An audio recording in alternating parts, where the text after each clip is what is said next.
I hate Pokemon Sun and Moon. Or at least that's what I thought for almost a decade. And the reason, well, these games made one of the biggest changes we've ever seen to the Pokemon franchise, the removal of the 8 gyms. In every single mainline game prior, we've had to go through 8 gym leaders and the Elite Four to become the champion. But in Sun and Moon, they decided to change that. Replacing the gyms would be trials taking place on 4 separate islands inspired by Hawaii. These trials would be similar to gyms in the sense that you still had to win a challenging battle at the end of them, but there would usually be extra steps involved to get there. When they first announced this, I was so incredibly against the removal of gyms that I didn't even play the game for like 2 years. And you know, I was having too much fun with Gen 6 anyway. But when I did finally make my way to Gen 7, I hated it. I don't even know why, I just remember not having fun at all. So for years, I carried this mysterious hatred for Sun and Moon, stating it was the reason for the downfall of Pokemon.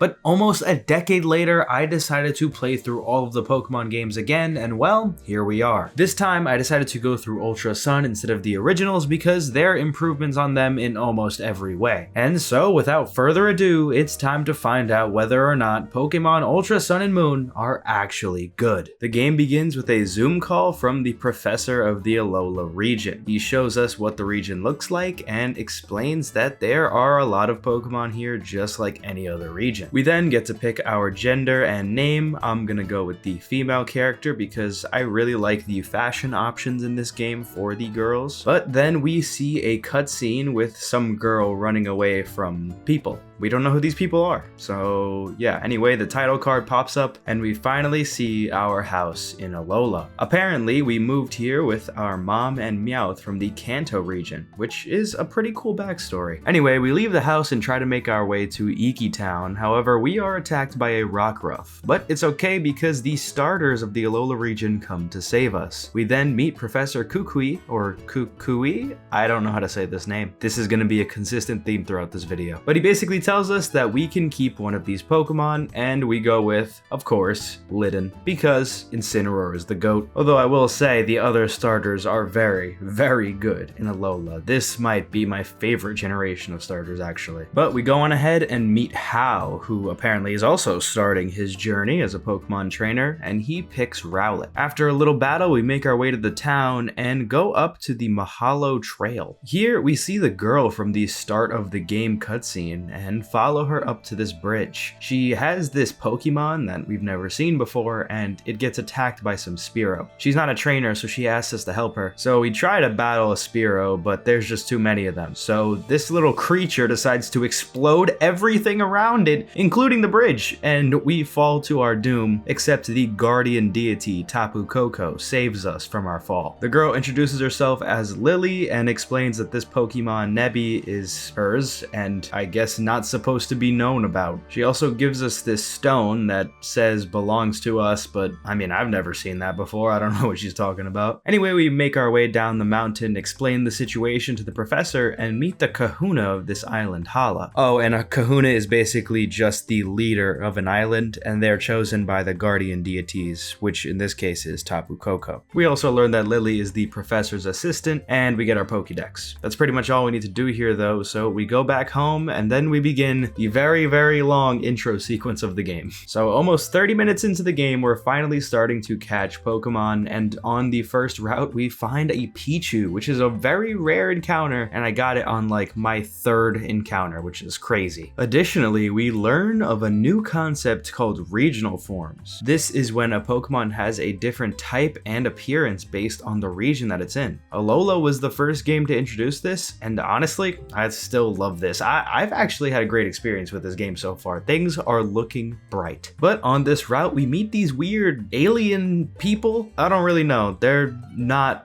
normal. But in the town tonight, there's a big festival going on, and we have a celebratory battle with Hau, who also caught a Pichu. That's pretty cool. After the fight, Hala gives us this G-Shock watch and explains that we can basically ice it out if we get these Z crystals that can bring out the Pokemon Z power. The professor then tells us that we can finally start our island challenge. So we say our goodbyes to our mother and Meowth and leave with Lily to the lab. Here, the professor shows us us that the Pokédex actually has a Pokemon in it called Rotom. This has a personality, that's for sure. Actually, it'll be living on the bottom screen of this entire game the whole time. You're not gonna see me talk about this like ever, but just know that whenever anything happens in this game, the Rotom is saying something in the bottom screen. But yes, an hour into our adventure, we're finally going on our own. Wow, that took a long time. Anyway, the trainer's school is our first destination. This is pretty much just a sequence of battles across this school until I realize what the rumors of this game were really about. See, before I actually played Ultra Sun and Moon, I was told that these were the hardest Pokemon games in the series, and I laughed because, well, I don't remember it being that way, and also X and Y were pretty easy, and Omega Ruby Alpha Sapphire was pathetically easy. Surely Sun and Moon couldn't be that bad, right? Yeah, it really could be. So after we beat this insanely strong teacher, we meet with the captain of the island. These are basically the chaperones for our trials that we'll be facing. The first captain is, oh boy, Alima? But we're all done with the trainer's school now, and we can move on to apparently the biggest city in Alola already, Hau'oli City, which by the way is absolutely stunning at nighttime. I mean, look at all those stars. But in the city, we hang out with our friends a little bit and actually get access to clothes shopping, and I love this in Sun and Moon. I'm not sure if the originals or this game have different selection in clothing, but look, I always am a big fan of customization, especially in Pokemon. I really like being able to make my character look unique and stuff, so yeah, I really love this feature. If you're a girl, they actually gave you like lipstick and color contacts, so I mean, I don't really use those, but if you did want to do that, you have the option.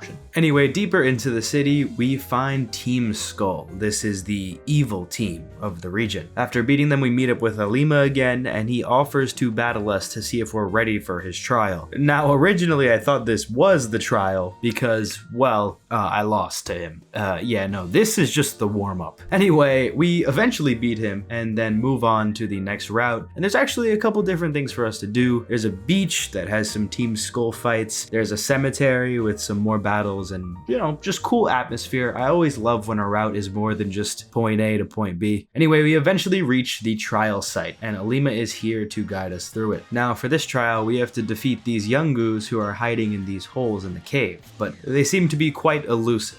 Anyway, we actually get the help from Team Skull, even if it wasn't intentional, because we beat them and then they just stand in front of the other holes so we can fight the last Yungoos. And in one of these fights, we evolved our Litten into a Torracat, one of my favorite mid-stage evolutions, and actually I love all of them in this game. One of the rare moments where I don't hate every second stage evolution in a game. But with this, we can move outside and fight the totem Pokemon Gumshoos. Now these Pokemon are kind of like the gym leaders, except not really. The way these fights work is very unique to Sun and Moon. So basically, there's a main Pokemon, and it has all increased stats because it has this special aura. But it can also call for help, which does get tricky sometimes because these Pokemon are not easy to take down. Fortunately for us though, our Torracat has Double Kick, which is super effective against normal types, making sure that this fight is not actually that hard, but I have a feeling that this won't last forever. But with this fight in the books, Alima comes to congratulate us, and we get the Z Crystal for normal types. As we're leaving, we encounter those weird alien people named Dulce and Zossie. They clearly are not from these parts and are just kind of watching us throughout our journey. Yeah, that's pretty much all we learn. They're also a part of this Ultra Recon squad, but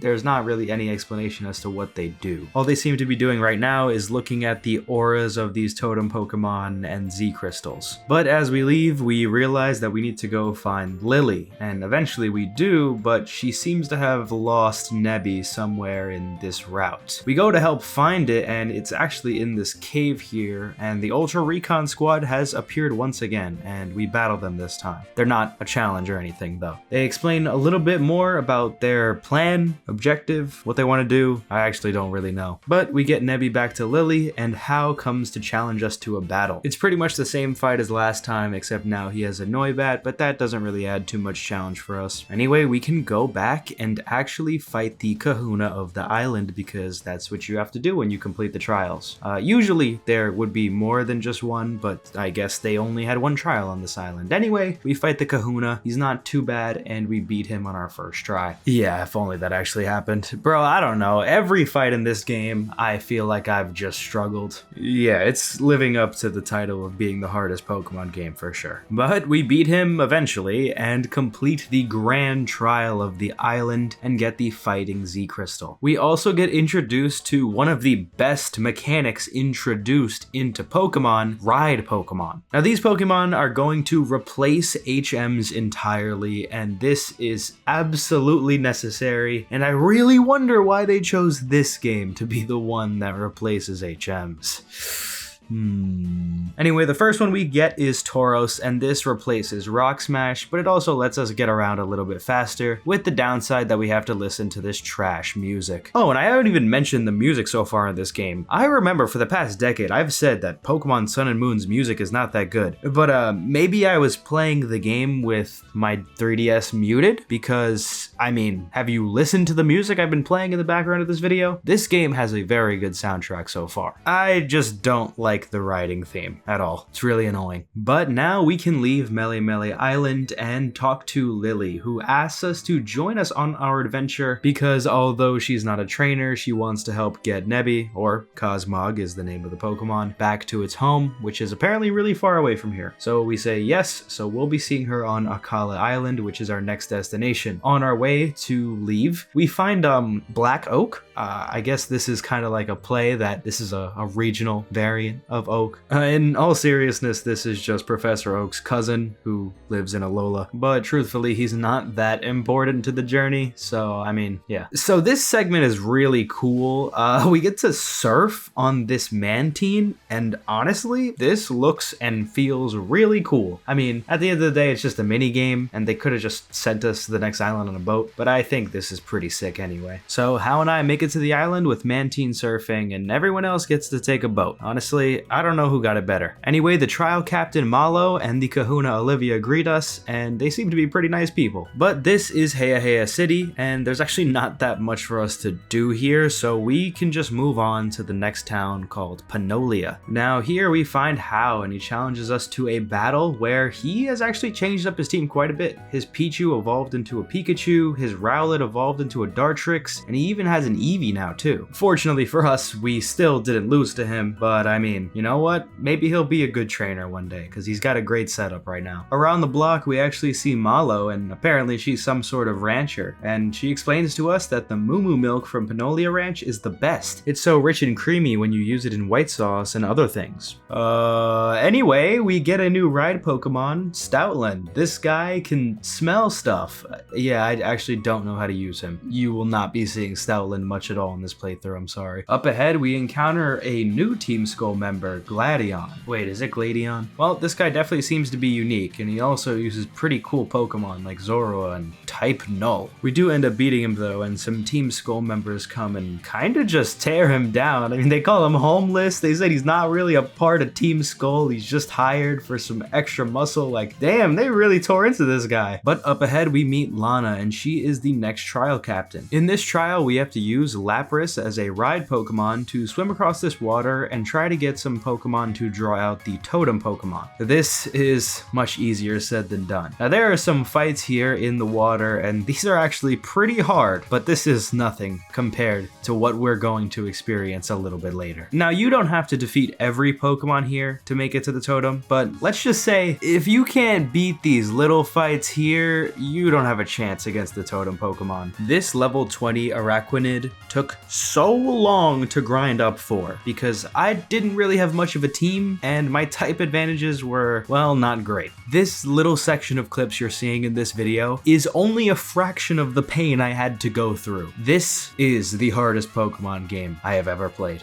Now, if you picked Rowlet, I'm sure you did not struggle much with this fight. After all, it's very weak to grass and flying type moves, but yeah, we had to evolve our Pichu into a Pikachu. Then we had to catch some extra Pokemon because just 2 wasn't working. Look, we had like 5 Pokemon on my team. We didn't end up keeping all of them, but we did keep Pikipek though, because I don't know, I kind of like him. Anyway, after way too long of grinding and fighting this boss over and over and over again, we figured out a way to beat it, and we completed the trial and got the Water Z Crystal. When we leave, we find the Ultra Recon Squad again, which we do battle and defeat, and up ahead we find Team Skull members trying to steal this Drifloon, but we stop them with this girl we met named Hapu. And with that, we can move into the Royal Avenue. And when we go inside the building, we meet someone called the Masked Royal, who I know is Professor Kukui, but I can't prove it. Also, Hao and Gladion are here for some reason. But when we finish up with our battle, we meet the next trial captain, oh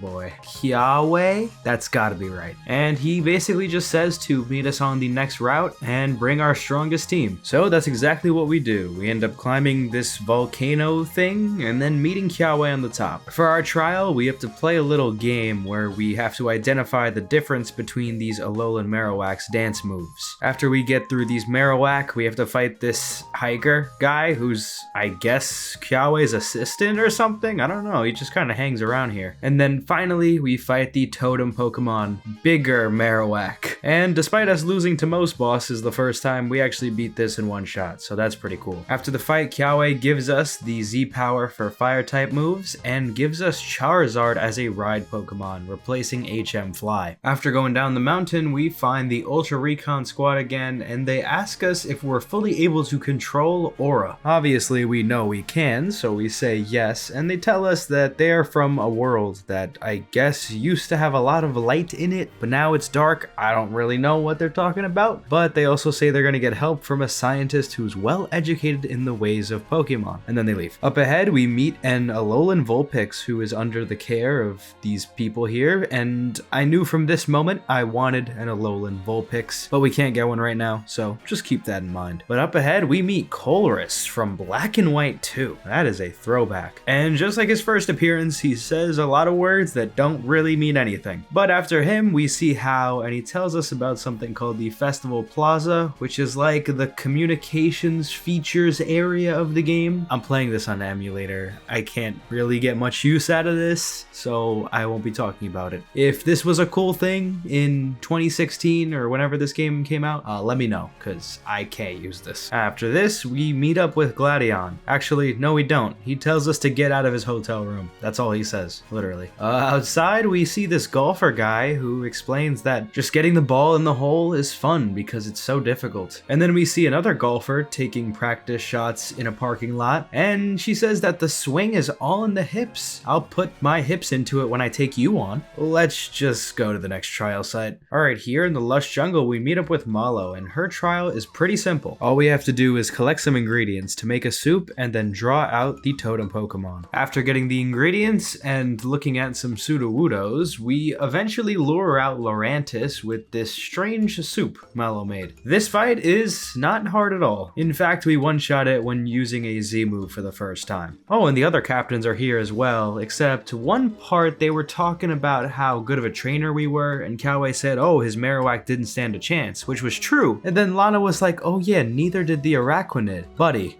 I didn't stand a chance. Well, anyway, we head back into town and we meet up with Professor Kukui, Lily, and Professor Burnett, Kukui's wife. She tells us all about these things called Ultra Wormholes, which Ultra Beasts come out of. Now, these Ultra Beasts are some strange Pokemon from different worlds, and there's not much known about them since most are just old legends about how they invaded Alola one day. But after explaining this to us, Lily says that Professor Burnett actually is like a real mother to her because 3 months months ago, she was trying to learn more about Cosmog, but she got lost, and then the professors took her in. It's clear that Lily doesn't really have a great relationship with her mother. But with this little conversation complete, we go to buy some new drip, then we head to the Diglett Tunnel, where we meet these members of the Aether Foundation. Apparently these guys are working to support Pokemon conservation. We also see Olivia, and of course we do need to fight her, but now is not the time. First, we gotta go through this tunnel and to Coney City. When we do leave the tunnel, we find an old friend named Looker from, well, I don't even know how many Pokemon games at this point. But just around the corner is Coney City, and I absolutely love this place. They also had a clothes shop here, and I know I just changed my outfit, but I kinda wanted to change it again because I really liked the selection here. And while I was at it, I ended up getting a haircut too because, I don't know, I just wanted to really change things up. But after we get our new look and explore some more shops, it's time to go face Olivia. But right before we can go to her trial, we have to battle Team Skull admin Plumeria, who is pretty cool. But once again, we're stopped by Professor Burnett this time, who brings us Lily, who I guess got lost. Then Burnett's like, I gotta go watch a Masked Royale match, so I'm really thinking this guy is Professor Kukui, bro. I can't prove it, but I have a feeling. Well, anyway, it's time to fight the Island Kahuna, Olivia. Yeah, we lost. I mean, she's a rock type trainer, and all three of my Pokemon are weak to rock, so can you really blame me? But then I looked at the level of my Torracat and realized if I just grinded for a little bit, I could have my Incineroar, and that's exactly what I did. And with this absolute unit on our team, we were able to take down Olivia decisively. After the fight, Olivia congratulates us with the Rock Z power, and we complete the grand trial. Now that we're done with this island, we hear word that we've been invited to some place called the Aether Paradise, and we meet with this guy called Faba, who is obviously not a great person. I don't know who they're trying to fool here, but yeah, this guy is very suspicious. Anyway, the Aether Paradise is a floating artificial island where the Aether Foundation does research and preserves Pokemon. So we arrive on the island with Hau, and we're introduced to a woman named Wick, who is discernibly nicer than Faba, which is good. And she explains all the great things that the Aether Foundation does, and honestly, they seem like a really nice organization. But after exploring for a bit, we finally meet the president of the Aether Foundation, Lusamine. She seems like a very nice woman, generally, but after she gives her introduction and talks with Hau about how his style is not great, an Ultra Wormhole appears out of nowhere, and an Ultra Beast pops out. So we end up fighting this thing and beating it, and afterwards Lusamine says that she needs that Pokemon, like she still needs it. Perhaps she has some previous connection to it. They definitely won't just completely forget this plot point. Anyway, the Ultra Recon Squad pulls up and tells us exactly what happened, which we basically already knew. But with that, our tour of the Aether Foundation is over, and after Wick gives us some parting gifts, we move on to the next island, Ula Ula. The first city we arrive in is Malie City, and this is a beautiful city. Honestly, one of my favorite, if not my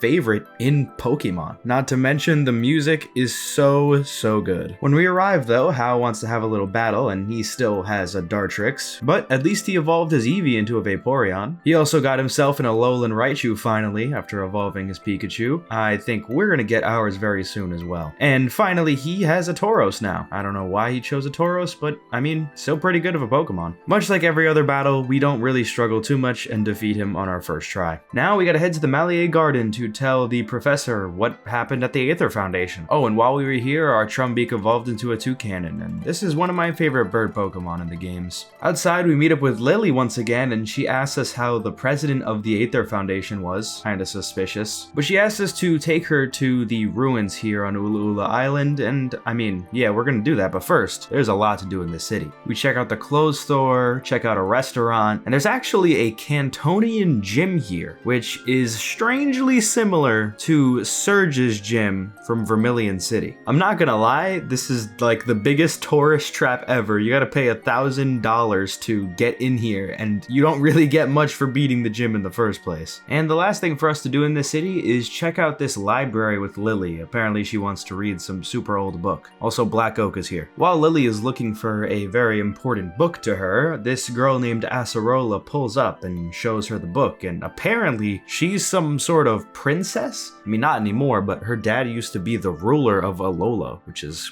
kinda awesome. Anyway, after spending way too long in the city, we can go to the next trial, which we have to take a bus to. We go up the mountain with Kukui and meet this guy named Mullane, who is running this observatory where the trial is going to take place. He's not the trial captain though, that's someone else. He also totally leaks that Kukui is the Master Royal. I knew it the whole time. After we talk to him, he gives us the Steel Z power, and then we go inside the observatory where we can start the trial with this kid named Sophocles. Well, technically we have to do a trial before the trial, which involves us finding these charger bugs which are all over the observatory area. Once we get that, we can actually start the trial, which involves this slide puzzle game where we have to line up these charger bugs to try and draw out enough power to get the totem Pokemon to show up. After some trial and error, we summon the totem Pokemon Togedemaru? Togedemaru? I'm gonna get flamed in the comments, aren't I? Anyway, this is a really easy fight, and we beat it with no problem, finishing the first trial of Ula Ula Island. After getting the electric type Z Crystal, we go back to Malie City and into the garden, where apparently Team Skull is terrorizing the place. We finally end up meeting the leader of Team Skull, Guzma, who has a pretty cool battle theme, but we defeat him with no problem. With that, we can head on to our next trial. On the way, we meet this girl Hapu again, who gives us Mudsdale as a ride Pokemon, which is cool because it gets us over these bumps on the floor. I don't know what HM this replaces, but I mean, it's cool, I guess. We also meet Gladion, who actually talks to us this time and explains that we really have to make sure that Cosmog is safe, because if not, something terrible could happen. But right after this, we make it to Tapu Village, where we meet the Ultra Recon Squad again. But this time they actually have something important to tell us. There's this Pokemon called Necrozma, who is very, very angry, and while they have been able to keep him contained in their homeland, well, it's just too strong for them, so they came to Alola to try to look for some answers. I have a feeling that we're gonna be that very answer, aren't we? Anyway, here in Tapu Village, we can finally catch that coveted Alolan Vulpix that we've been waiting for and get our 4th party member. With this, we're ready to take on the next trial, which is run by Acerola. She explains that we have to go into this abandoned supermarket and take some pictures of ghost-type Pokemon. And of course, eventually we can find the totem Pokemon and defeat that. After exploring this very, very creepy place, we find the totem Pokemon Mimikyu. And this is a very, very cool Pokemon. Its whole gimmick is that it hides under this Pikachu costume because it's insecure or something. In battle, it's super strong too because it's a ghost fairy type, which is quite a strong combination. And also, for the first hit that it takes, it will take no damage because the disguise will take the hit for it. This battle was not much of a challenge though, because our Incineroar is very, very strong. So we complete the trial, get the ghost type Z power, and we're on to the next. But when we leave, we learn that Team Skull has taken some children's Pokemon, and that is just not okay. So once we defeat them, they say, you're gonna have to come to our turf to get the Pokemon back, which is Po Town. Now, Po Town is pretty far away, and we have to go over water to find it. So we go over to the coast and find Grimsley from Pokemon Black and White. He gives us this new ride Pokemon, Sharpedo, which will allow us to clear the way through these rocks and make our way into Po Town. But in one of the battles here, we evolved our Pikachu into an Alolan Raichu, and finally, wow, this Pokemon is beautiful. Not to mention, it's got a pretty strong moveset too. It's a Psychic Electric type. Now, Po Town is still kind of far away. We gotta get over the ocean and through this forest area. We also catch a glimpse of this sick ruins place, which I don't think ever gets used in Ultra Sun, but let me know because I don't remember. It might be something that gets used in like the post game or in Ultra Moon. But eventually we make it to Po Town, and this place is quite dreary. Apparently Team Skull has their own gated community here, which is of course locked off to the public, but this weird old dude says that he'll let us in, and if we don't make it, that our remains at least get back home. Yeah, that's a little unsettling. Inside, it took quite a while for us to get through, but there's a lot of Team Skull battles, and they even have a Pokemon Center where you have to pay to get your Pokemon healed. After we get past these roadblocks, we encounter a Team Skull mansion where we have to go through all these rooms, find some passwords, and eventually we reach Guzma. This guy is not a very good trainer, honestly. His team just gets completely wiped by my Incineroar. Once we beat him, we get the Pokemon back, and we also get the bug type Z Crystal, but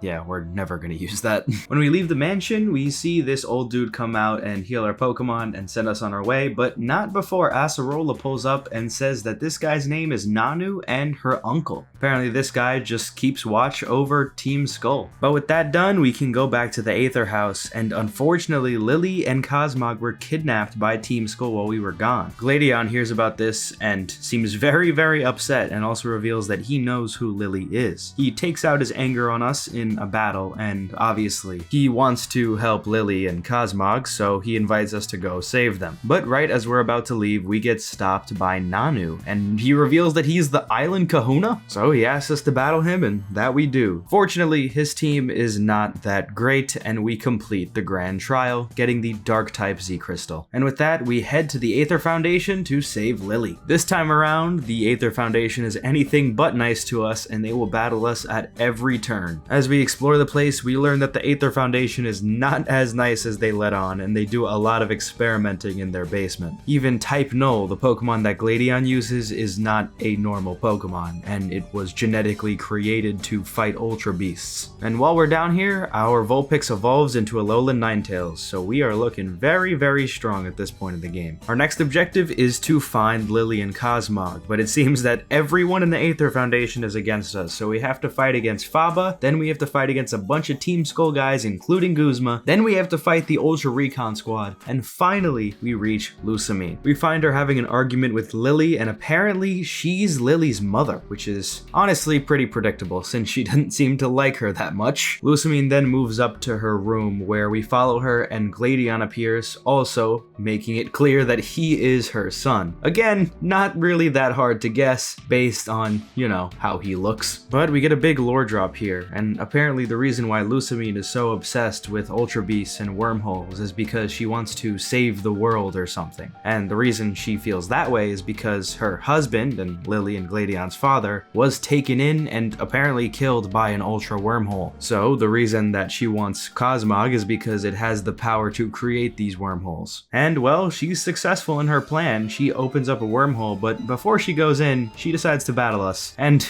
I guess it's really just a humiliation ritual because I lost and it didn't actually matter. This is a scripted fight that even if you lose, the story will continue as normal. And with that, Lusamine and Guzma go into the wormhole, never to be seen again. Well, as far as we know, we actually do want to save them, but we can't do anything right now. We end up leaving the building and talking to Lily outside, and she changed her clothes and explains that she's trying to make herself a little bit more stronger and become more confident, which is great, because to be honest, she's kind of been dead weight this whole time. We also learn that it might be possible to get into the Ultra Wormhole world if we can summon the legendary Pokemon using the Sun and Moon flutes. But for now, we're gonna continue with our adventure and head to Pony Island with Lily. Also, of course, while we're here, hopefully we can find a way to get into the Ultra Wormholes again. Our first stop is here in Seafolk Village, and there's a couple things for us to do. There is a trial captain here, Mina, but it's not time for us to do that quite yet. We want to meet the kahuna of the island and maybe figure out how we can save Lily's mother. Also, if you look around, you can find a lady who wants to see an Alolan Raichu, and of course we have one, so we show her and she gives us its Z crystal that unlocks its special move. But once we finish up in this city, we gotta move on to the next route to find Hapu because Mina said that she might know something about the kahuna. We eventually find her and she tells us about some ruins that are important, I guess. We also get Machamp as a ride Pokemon which replaces HM Strength. Inside the ruins, we take out Cosmog, which is currently sleeping, and it also changed form into this cocoon-like thing. In this room, we see Hapu doing some sort of ritual and getting a sparkling stone, and she reveals that she is the kahuna of this island. Hapu tells us that we need to get the Sun Flute to play with our Moon Flute that we already have, and to get it, we have to go to Exeggutor Island. We head back to Seafolk Village and head for the island, although we leave Lily behind because apparently she's not strong enough to come, which is kinda sad. I feel like she would have been fine.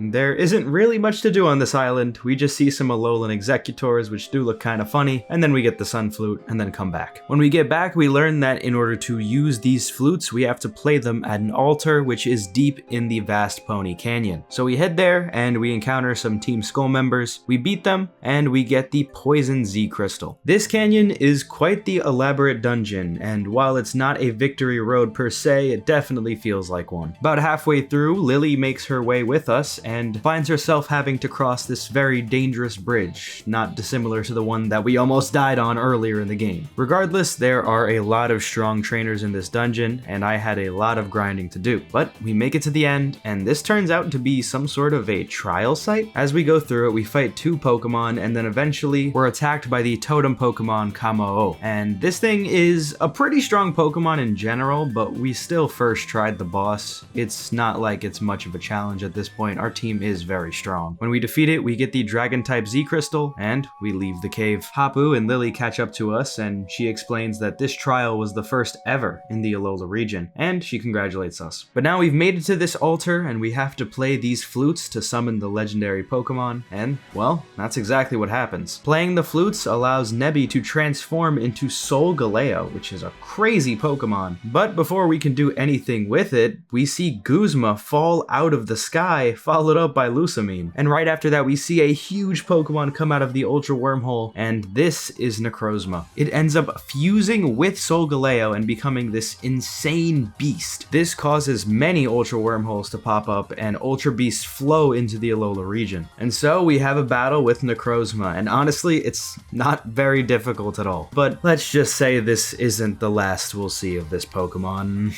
When we defeat it, it actually just causes darkness to engulf all of Alola, and then it runs away. Fortunately, the Ultra Recon Squad pulls up and tells us exactly what we need to do to find it. They introduce us to Ultra Warp Riding, where we can ride on Lunala, which is the other legendary Pokemon, and find our way into a white warp hole where we can find Necrozma. But there's actually a lot more to these wormholes. This kind of acts how the soaring system worked in Omega Ruby Alpha Sapphire, where you can find legendary Pokemon and other Pokemon along the way too. In this case, while I was learning the controls and kind of messing up honestly, I found a shiny Magcargo on my first try. Now I do want to note that there is an increased chance to find shinies in Ultra Warp Holes, but this is like really rare still because I didn't even go that far into the Ultra Warp Hole, which increases your shiny odds. This is still like a 1 to 3% chance. Unfortunately, I don't really care about Magcargo, so I won't be using it much at all. But after struggling with the controls on this emulator, we finally made it to where we need to go, the Ultra Recon Squad's homeland. Now, here is where Necrozma is staying, and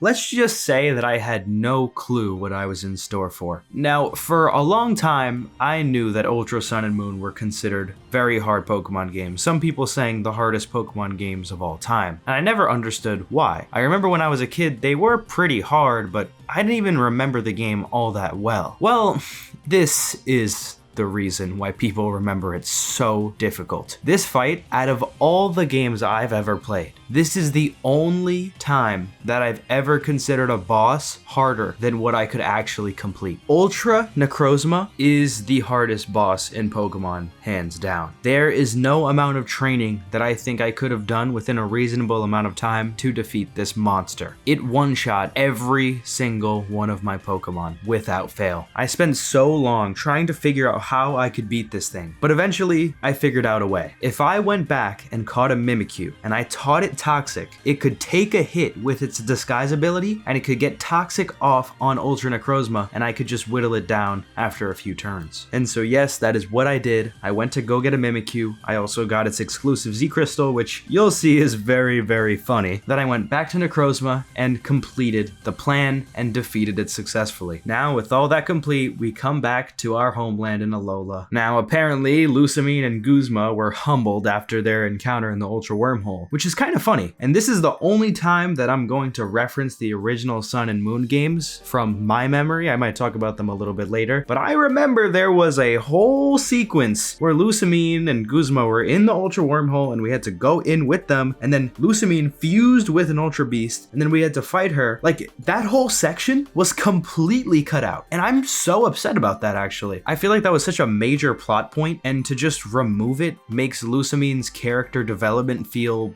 random and like it wasn't even deserved. And honestly, that's really the last we'll see of Lusamine for the rest of the game, which is kinda sad actually. Well, anyway, it's time to finish our last trial with Mina. We have to battle with her first, and once we defeat her, she gives us this, alright man, they had to know what they were doing. This is not a flower petal. Guys, come on. Look at her face. Anyway, our trial is actually to defeat all of the trial captains around the Alola region. So that's what we do. One by one, we find them, except, well, one of them we don't fight technically. We either fight Lana or Malo, depending on the version you're playing. But regardless, it doesn't take that long, and you could just teleport after every fight to the next location, which is very convenient. But once all of these battles are complete, we head back to Mina and make this rainbow flower that summons the totem Pokemon, Ribombee. And I thought this was going to be easy. I mean, look, Incineroar has a type advantage against it, right? Well, let's just say it was stronger than I expected. I didn't actually lose the battle, but I came pretty close to it. But with this trial complete, we get the Fairy-type Z-Crystal, and we've officially completed all of the trials in Alola, leaving just one fight left against the Kahuna. So we head to Exeggutor Island to find Hapu, and surprisingly, she was not that difficult of a fight. We ended up beating her in one try, getting the Ground-type Z-Crystal, and we've completed the final grand trial. Now, technically, we can head straight for the Elite Four, but first, I wanted to catch our final team member because, I don't know, 5 doesn't seem right. I was really set on getting that Kamo-O from that trial, so I went back and I caught myself one and trained it up pretty fast. Now we can go back to Tapu Village and head for the Elite Four. When we arrive, we see Gladion coming to thank us for what we did for Lily and for Lusamine. In thanks, he gives us a great battle. But this time, his type Null has actually evolved into a Silvally, which is a pretty cool Pokemon actually. Now with this, we can head into Victory Road, and this is a great place to train up our team because we do have quite a bit of level disparities. After I did this, I noticed I had quite a bit of money, so I went back to Hau'oli City, which is a throwback at this point, and I went to this shopping mall that I completely missed when I went through the city the first time. There's a really nice clothing store, and it has some super luxury items, that's for sure. I just figured we'd been wearing the same clothes for a while, and I wanted to change into something a little bit more flashy for the Elite Four. With our all-white fit on, we make it through Victory Road, and at the top of this mountain, we encounter Necrozma again. Now, this thing is catchable this time, and it has a boosted catch rate, so that's what we did. We also get the ability to fuse it with Solgaleo or Lunala if we wanted to. I won't be using Necrozma, but hey, if you wanted to, the option's there. And at the top of this huge mountain, we finally reached the Elite Four. Honestly, I think this is one of my best teams that I've ever put together in these playthroughs, and I'm really excited for this Elite Four. First up is the Steel-type Elite Four member, Molayne, who is making his first appearance as a trainer. Going into this fight, I was pretty confident because Incineroar is a Fire-type after all, and honestly, I think he did a really good job in this fight. I did try to diversify the Pokemon that I used, but to be honest, I think it just only made things harder for myself, and I probably should have let Incineroar just cook. Regardless, we do manage to take down Molayne with little issue. Next up is Olivia, and to be honest, I think this is probably going to be our hardest fight. Our team is notoriously weak against Rock-type Pokemon, and her team is pretty well built. Not gonna lie, I lost this fight on my first attempt. I just did not stand a chance, and I didn't have a proper game plan going in, so let's try that again. This time, I really tried to use my Pokemon a little bit more smartly, but we barely beat her anyway, so I don't know. I'm just happy that this fight is over with. Shout out to Olivia though, because that was quite a difficult battle. Next up is Acerola, the Ghost-type Elite Four member. How do I put this? Incineroar swept her entire team. I mean, it's not even like she had a particularly bad team, it's just Incineroar is kinda great against Ghost types. After all, its signature move, Darkest Lariat, is Dark type, and that is super effective against Ghost types. And finally, the last member of the Elite Four is Kahili, and she uses Flying type Pokemon. And although her team is built quite well and has a lot of coverage, our Alolan Raichu is just really strong against her whole team. And with that, we complete the Elite Four, but that's not the last thing. We still have one more fight before we can become the champion. Now, if you're playing the original Sun and Moon, you would not have the same experience as this game, because in the originals you would fight the Professor, and he was pretty strong, but in Ultra Sun and Moon, you fight Hau. Now, I know Hau might get a lot of hate for being kind of a boring champion fight, but I actually really like his team composition, especially considering we've seen him grow alongside us, and we know that his team is at its max strength, as ours is as well. I guess the downside is we don't really get much of a surprise team that we have to go against against, but I still think there is a really nice atmosphere about this fight. As for the challenge, it's not necessarily the hardest fight ever, especially because we knew what we were getting into. Instead, we completely destroyed his team and, well, ended it off with a bang using Mimikyu's interesting Z power. And with that fight in the books, we officially become Alola's first champion. Oh yeah, I don't think I ever mentioned it. Alola doesn't actually have an Elite Four or a champion until we start our journey. So yeah, we're considered the inaugural champion. Then we get a very nice end credit sequence. I think this is one of the most elaborate credits we've ever gotten Pokemon. We see a lot of our favorite characters get their stories tied up. Team Skull has disbanded. Gladion decides to take a little vacation to Kanto and even gets waved goodbye by Lusamine. And we see that Colress is even working at the Aether Foundation now. Oh, and we also see Zygarde in a cave for some reason. I guess we can go get that in the post game if you want. Actually, you know what? We're not going to get Zygarde, but I will play the post game. So after starting back in our house and talking with our mom and Hao, we get recruited by the Ultra Recon Squad to go handle some situations with the residual Ultra Beasts that came into the Alola region when all those wormholes appeared. So we go with them to Pony Island to check out the situation. Oh, and Wick is here and she offers us Type Null, which is a pretty cool Pokemon. I won't be using it, but hey, for those who do like Type Null, you get them for free. But yeah, all we really have to do here is defeat a few Ultra Beasts and the day is actually done. But of course, that's not the end of the post game. In fact, this is only the beginning. First, we have to help Sophocles with some sort of issue with the Festival Plaza getting taken over by Team Rainbow Rocket. So we do these little gimmicky battles and get them out of here. After this, we see a news broadcast where Lusamine is addressing the issues in the Alola region with Ultra Beasts and the Ultra Wormholes, and then suddenly Team Rainbow Rocket supposedly attacks them. Of course, we have to go check out what's going on, so we head to the Aether Foundation, and apparently, yeah, Team Rainbow Rocket has taken over the place. Of course, Faba has decided to cooperate with Team Rainbow Rocket and sell them out. So we end up battling him alongside Lily, who is actually battling with us for the first time ever, and that's pretty cool. She doesn't really do much besides take a bunch of hits. Well, I guess that's better than nothing. Well, anyway, we beat them and then go inside this new Rainbow Rocket mansion place. And it's been completely taken over from the inside out. There are a bunch of Team Rocket grunts that we have to defeat, but we do get some help from Guzma, who is now not much of a bad guy. This is where the majority of the post-game is going to take place, and it's just a lot of rooms with puzzles and grunts that reference old dungeons from older Pokemon games. Honestly, I wasn't the biggest fan of this, except at the end of these dungeon parts, we do get a really cool sequence where we encounter the old team leaders from the other games. And these guys are all coming from worlds where they succeeded with their plan,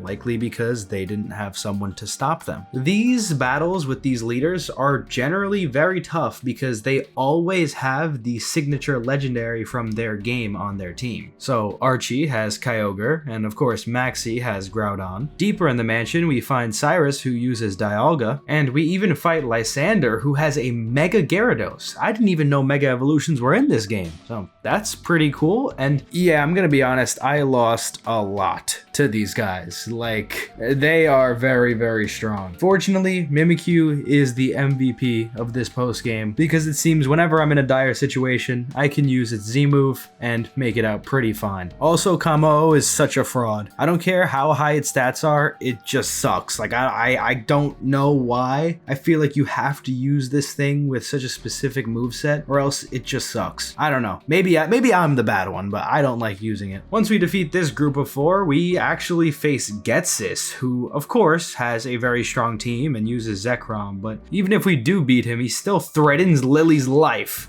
Fortunately though, Colress comes and saves us by sending him back to whatever world he's from, and now we can go fight the boss, and as you might expect, yes, it's Giovanni. His team is quite strong, and when I say that, I mean like he literally has the strongest Pokemon of all time on his team. Yeah, Giovanni uses a Mega Mewtwo X, not exactly something that I could prepare for, but somehow, against all odds, Mimikyu just ignores the godlike power of Mewtwo and completely destroys it with its Z move. And yes, But with that is the end of the post game that I'll be playing. There is a couple other things that you can do. I think there's some scenes with Looker and stuff, but really I'm not trying to do all that. This Rainbow Rocket stuff was the main post game. So yeah, with that, my journey of Ultra Sun and Moon is now complete. Going into Pokemon Ultra Sun and Moon, I was anything but optimistic. In fact, I had brought almost 10 years of hate into my playthrough, bearing almost no positive memories of Alola at all. After all, it removed the 8 gym system and even replaced the awesome Mega Evolutions with lame Z moves. So was I right all along?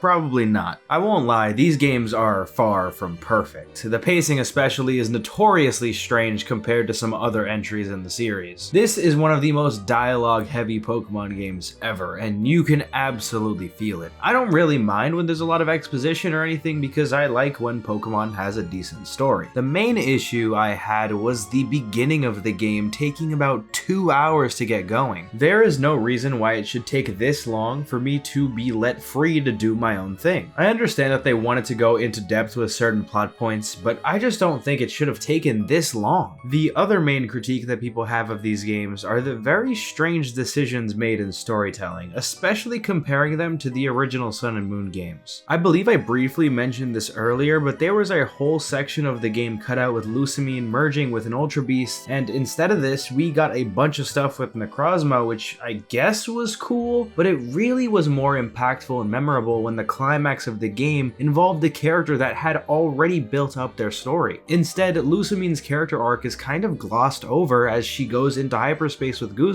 and then suddenly comes out a completely changed woman. Anyway, I do want to talk about Necrozma a bit because it felt very out of place sometimes. You end up encountering this guy a lot, but really the only time it mattered was the fight. And you know exactly what I'm talking about. Ultra Necrozma is a laughably overpowered boss. See, in gaming you often will see games that intentionally make their bosses really hard. It's a point of the game. Some of the most popular games that do this are Elden Ring and Hollow Knight Silksong. But see, they tend to do this in a very particular way. Since these games are largely skill-based, assuming you're playing at a normal pace, these bosses are almost entirely about improving as a player. See, for a very casual game like Pokemon though, a super boss doesn't always have this in mind, nor does it really even work as a concept. While Pokemon is certainly skill-based, it's one of the most competitive games in the world after all, we have to consider that this is not an ordinary competitive fight. This is an overpowered super boss. We can't just